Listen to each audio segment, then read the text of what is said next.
Hey, what's up, guys? I'm back. Today I want to discuss a topic that's been of interest of me lately, but yes, I am playing Rise of the Tomb Raider on PC, and yes, it's very, very good. I highly suggest you pick it up. 1080p, 60 frames per second looks very, very good. Trust me. But you do need a good graphics card, so make sure you get that. But anyway, yeah, check that game out. I hope you enjoy the gameplay that I've been showing. So, what I want to talk about is that this perception of Nintendo and the NX for the rest of this year, it's been up and down, of course. People don't know what to expect. There's been a lot of speculation, guessing, people being impatient, just basically just throwing everything out there and hoping for the best, basically, as in regards to rumors, game announcements, and all those things.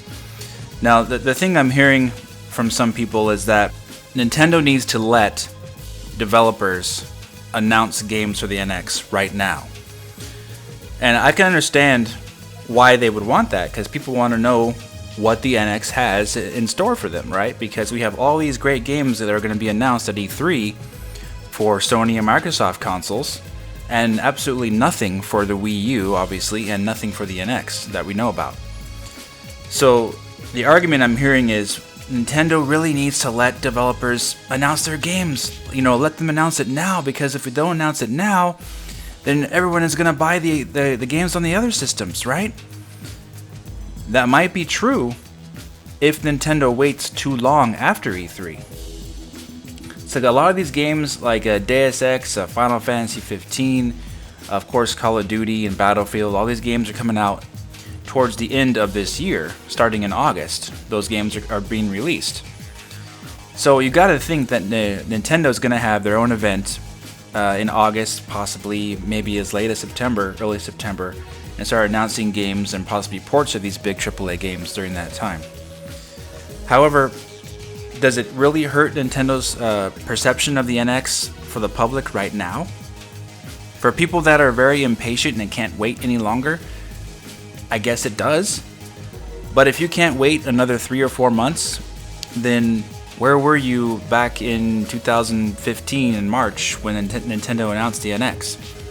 It's been over a year since that time, and in fact it's been a year and 3 months since Nintendo has announced the NX to the public. So waiting 3 or 4 months from now, I don't think is that big of a deal. And the reason why is because Nintendo definitely has a plan in store for the NX. Think about this, guys, for a moment. If Nintendo allowed these developers to announce games and support for the console right now, before Nintendo even showed the console to the public, what would that do to the actual reveal of the console to the public? It'll dampen the excitement for the console, for one thing, because a lot of people will already be knowing what will be coming to the NX as far as games are concerned from third parties, which is something Nintendo definitely does not want to happen before they even show the console itself. Also, there is definitely some kind of secret that the NX has that Nintendo is keeping very close to its chest. Perhaps some of these games, if they were announced, would cause speculation as to what the game could be, like what the controls could be, or how the game is.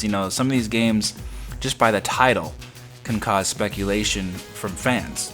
We've seen that countless times. People are very perceptive, especially Nintendo fans. So you have that to deal with. And then you have, what about just developers announcing their support for the system itself? Like, hey, yeah, we're going to make games for the NX. Like, say, Activision, Ubisoft, EA, and Capcom, and Square Enix all say that, yeah, we have games coming to the NX. We're going to be supporting that system. What does that do also for the reveal of the NX? Well, it, again, dampens the excitement for the system.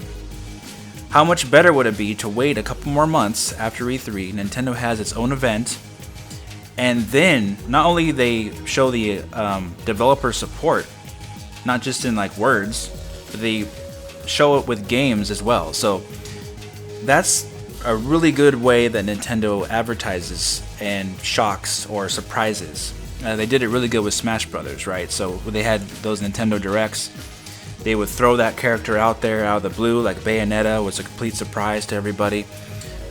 Cloud Strife from Final Fantasy VII was a huge surprise to everybody. Caught everybody off guard. How much more so should they do that with the NX? And not only announce all this developer support and games at the same time and show them at the same time, and show whatever that special last secret is of the NX as well in conjunction with those games, how much more of an effect would that have on the consumer? And then wrap it all up at the end with that nice mass market price, or something close to it for the NX, make it something that you can't resist. That would be an extremely well thought out and put together presentation. Obviously, it's not ready yet. So I highly suggest everyone just relax and enjoy Zelda next week and look forward to the NX big reveal, because obviously Nintendo does not want any game announcements right now. Like what's going on with these indie developers, like I think there's just one guy developing that game called Riverside who announced it for the NX and Oculus Rift a few days ago. I don't know for sure if it's one guy, but that indie developer announced that game for the NX and for the Oculus Rift. What he did is that he announced that game as something of good faith, really. He's a fan. He has no dev kit, he has no SDK, he has nothing. So even developers, of course, are anxious to get on the NX bandwagon. However, even they still need to wait for Nintendo themselves. They can't be jumping the gun like that. So look out for anybody who says they have NX games coming. More than likely, they're trying to conjure support for their indie game or whatever it is. Obviously, you're not going to have a big third party announce their game for NX. Like, hey, it's going to come to NX too, So watch out for that in the meantime, guys. But I really have a strong feeling that Nintendo's going to have a great presentation, and they need to have it in a way that is effective. Having a piecemeal, little thing here, little thing there for the NX about, oh, we're going to get a game here, a game there, it's not as effective as giving you a gigantic push all at the same time. So just consider that, guys, and in the meantime, enjoy E3. I'll be back soon for another video, of course, but that's what I want to talk about today. And again, leave a comment, subscribe, and I'll talk to you guys very soon in the next video. Take care.